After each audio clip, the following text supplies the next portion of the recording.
Brought to you by Sensodyne K, Higher and Candid.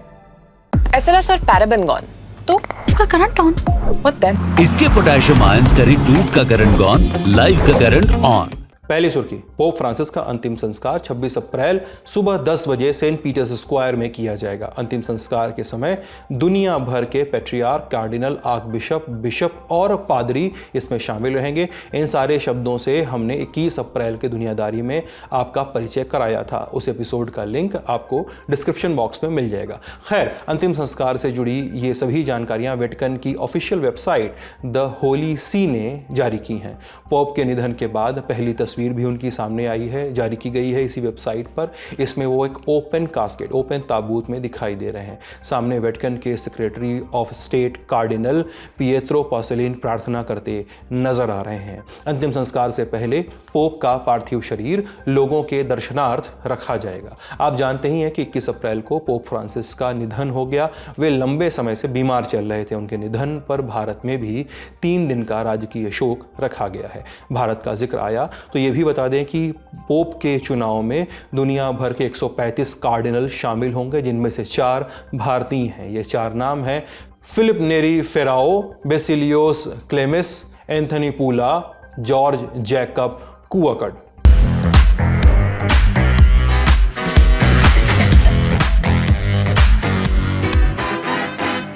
अगली सुर्खी, रूस यूक्रेन वॉर फ्रंट से। रूस के राष्ट्रपति व्लादिमीर पुतिन ने कहा है, आओ शांति करते हैं। उन्होंने यूक्रेन के सामने शांति का प्रस्ताव रखा है। जंग जब से शुरू हुई है तो ये पहली बार हुआ है कि रूस ने ऐसा बोला है। यूक्रेन की तरफ से तो कई बार बोला गया है।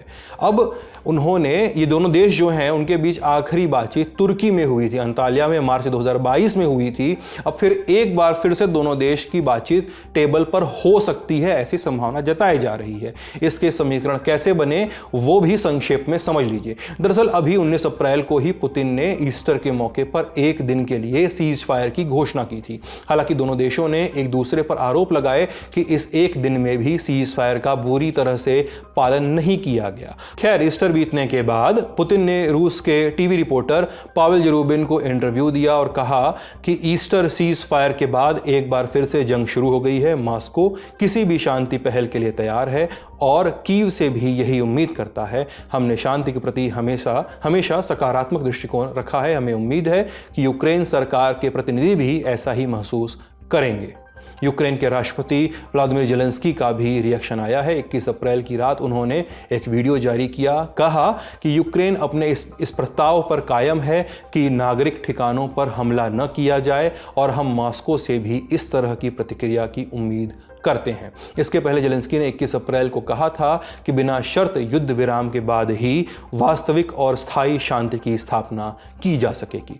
पुतिन का शांति समझौते वाला ये प्रस्ताव तब आया है जब दोनों देशों पर अमेरिकी प्रशासन शांति समझौते के लिए दबाव डाल रहा है। कुछ दिन पहले ही अमेरिकी राष्ट्रपति डोनाल्ड ट्रंप ने धमकी दी थी कि अगर दोनों देश शांति समझौते में मुश्किल खड़ी करेंगे तो अमेरिका दोनों के बीच मध्यस्थता नहीं करेगा और इससे पीछे हट जाएगा। इसी सिलसिले में यूक्रेन 23 अप्रैल को लंदन में अमेरिका और यूरोपीय देशों के साथ चर्चा में भाग लेगा, जहां 3 साल से अधिक समय से चली आ रही जंग को कैसे समाप्त किया जाए, इस पर बात होनी है।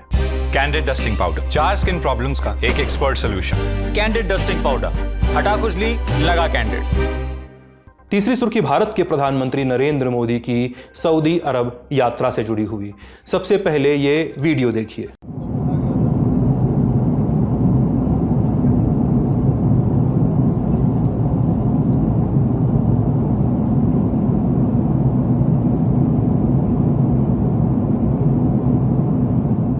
पीएम मोदी का विमान एयर इंडिया 1 जब सऊदी के आसमान में पहुंचा तो उन्हें एस्कॉर्ट करने पहुंचे रॉयल सऊदी एयरफोर्स के 3 F-15 फाइटर प्लेन, जिन्हें आप वीडियो में देख सकते हैं। इस वेलकम के बाद उनका विमान जेद्दा एयरपोर्ट पहुंचा, जहां प्रधानमंत्री को तोपों की सलामी भी दी गई। PM Modi crown prince Mohammed bin Salman के निमंत्रण पर 2 दिन की यात्रा पर सऊदी अरब के शहर जेद्दा पहुंचे हैं। आने से पहले पीएम ने कहा कि भारत सऊदी अरब के साथ लंबे और ऐतिहासिक संबंधों को काफ़ी महत्व देता है। हाल के वर्षों में दोनों देशों ने डिफेंस, ट्रेड, इन्वेस्टमेंट, एनर्जी से लेकर पीपल टू पीपल रिलेशन के मामले में भी एक ठोस साझेदारी की है। बता दें कि पीएम मोदी जेद्दा में स्ट्रेटेजिक पार्टनरशिप काउंसिल की दूसरी बैठक में भी शामिल होंगे। भारतीय समुदाय से भी बात करेंगे वो। ध्यान देने वाली बात है कि सऊदी में करीब 25 लाख भारतीय रहते आए हैं। प्रधानमंत्री मोदी का ये तीसरा सऊदी अरब दौरा है। इससे पहले वो 2016 और 2019 में वहाँ जा चुके हैं।